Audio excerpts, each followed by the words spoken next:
নমস্কার বন্ধুরা, আগের ভিডিওতে দেখিয়েছি একটি খালি নারকেল তেলের কৌটো দিয়ে কিভাবে জগন্নাথ দেবের মূর্তি তৈরি করেছি এবং সেই মূর্তিটি আজকে আরও বিশেষভাবে ডেকোরেট করে রথে তোলার অপেক্ষা, কারণ আগামীকাল শুভ রথযাত্রা এবং আজ 26শে জুন সাহিত্য সম্রাট বঙ্কিমচন্দ্র চট্টোপাধ্যায়ের শুভ জন্মদিন। তাই ওনার লেখা একটি গল্প বা উপন্যাস রাধারানী থেকে কিছুটা পাঠ করব। এই গল্পটির প্রেক্ষাপট শ্রীরামপুরের মাহেশের রথের মেলা। গল্পের প্রধান চরিত্র রাধারানীর বয়স যখন 11 বছর পূর্ণ হয়নি, তখন সে কী উদ্দেশ্যে রথের মেলায় গিয়েছিল সেই সামান্য অংশটুকুই পাঠ করব। সঙ্গে চলছে আগের দিন বানানো সেই জগন্নাথ মূর্তির সাজসজ্জা এবং রথযাত্রার প্রস্তুতি।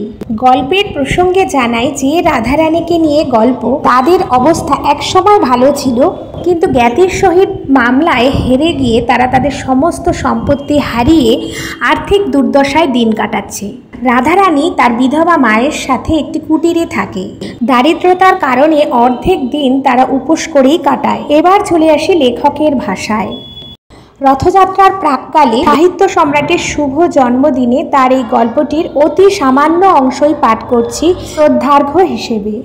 রথের দিন তাহার মা একটু বিশেষ হইল, পথ্যের প্রয়োজন হইল, কিন্তু পথ্য কোথা, কি দেবে? রাধারানী কাঁদিতে কাঁদিতে কতকগুলি বনফুল তুলিয়া তাহার মালা গাঁথিল।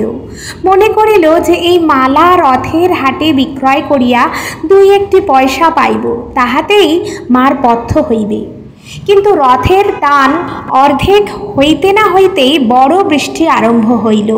বৃষ্টি দেখিয়া লোক সকল ভাঙিয়া গেল, মালা কেহ কিনিল না। রাধারানী মনে করিল যে আমি একটু না হয় ভিজিলাম, বৃষ্টি থামিলেই আবার লোক জমিবে। কিন্তু আর বৃষ্টি থামিল না, লোক আর জমিল না। সন্ধ্যা হইল, রাত্রি হইল, বড় অন্ধকার হইল। অগত্যা রাধারানী কাঁদিতে কাঁদিতে ফিরিল। রাধারানী কাঁদিতে কাঁদিতে আছাড় খাইতেছিল, কাঁদিতে কাঁদিতে উঠিতেছিল।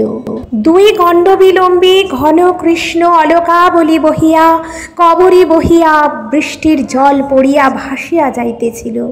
তথাপি রাধারানী সেই 1 পয়সার বনফুলের মালা বুকে করিয়া রাখিয়াছিল, ফেলে নাই।